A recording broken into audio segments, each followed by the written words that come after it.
Well, I trust you all are having a good week. Today's video is a Throwback Thursday. The funny thing is, I still got the same t-shirt. Wow. Anyway, I hope you all are having a great holiday week. Be safe, enjoy your family time, and stay out of trouble. I'll catch you tomorrow with another weekly update video. Hang in there. Well, folks, it's official. We had about 15 psi in cylinder number 4. Crank number 3 just a few times. It popped up to 172 psi. So we got a burnt valve. That 15 psi is what the cylinder coming up was trying to build, you know. And got a burnt valve. Planning on doing a head job. Trying to decide whether I'm going to try to limp it all the way home to Albuquerque or deal with this when I get to Cincinnati tomorrow. Thing about it is I wanted to do my exhaust manifold, NA cams and stuff like that. I don't have all that stuff with me. All that stuff is still at home. So stay tuned. Number 1, don't panic. Number 2, troubleshoot it. Number 3, do your plan of action. So that's where I'm at. As long as I don't burn another valve, I'll be fine. I tell people all the time, unplug the injector, press on. Don't go on the road because you don't want to burn another valve more than 50 miles from home. Towing and storage and all that stuff gets expensive. Most of the time, if your car breaks down, blows ahead, burns a couple valves too far from home, it's probably going to be a car you lose. You know, people not going to pay $500, $600, $800 just to get a car home on top of the other things that they go through. So that's where I'm at. Stay tuned. I'll update it later.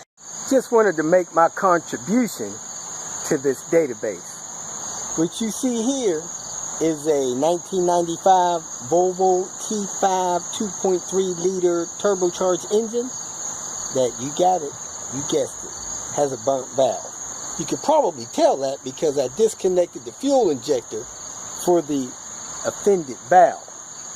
The good thing was I was able to prolong this situation for many years and many miles. I was actually planning on installing a rebuilt head in this car at 350,000 miles. Had a couple mix-up with some part suppliers. Didn't get my parts in. Took the car on another cross-country road trip. Burned the valve climbing the mountains of West Virginia.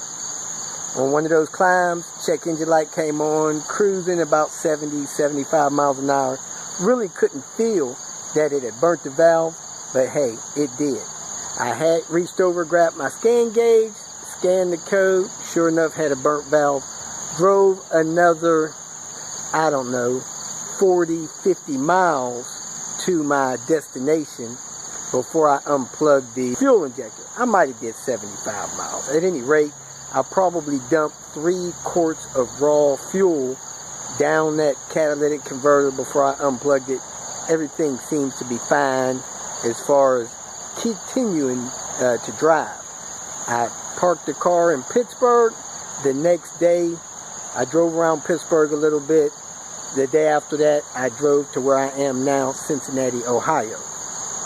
Again, the car has 363,000 miles.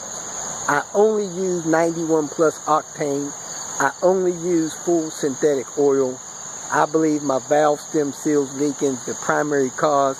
I'm burning about a quart of oil every 1,000 miles through those valve stem seals.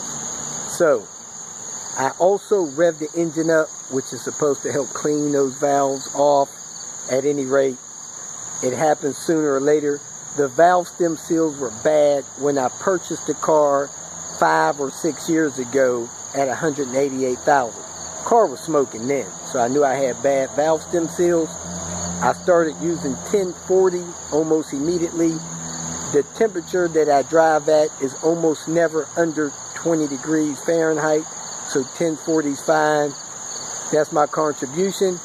I picked up another head from a buddy of mine named John. His car burned a valve at 138. So that's a big difference. More than twice as many miles on my engine than his.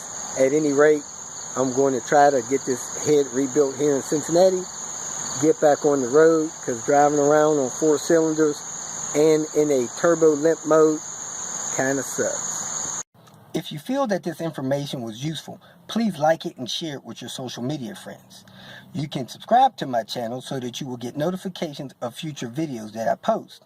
You can follow me on Twitter, and if you need to contact me directly, please visit my website. And if you have any questions, leave them below, and someone or myself will reply to them. Again, thank you very much for watching.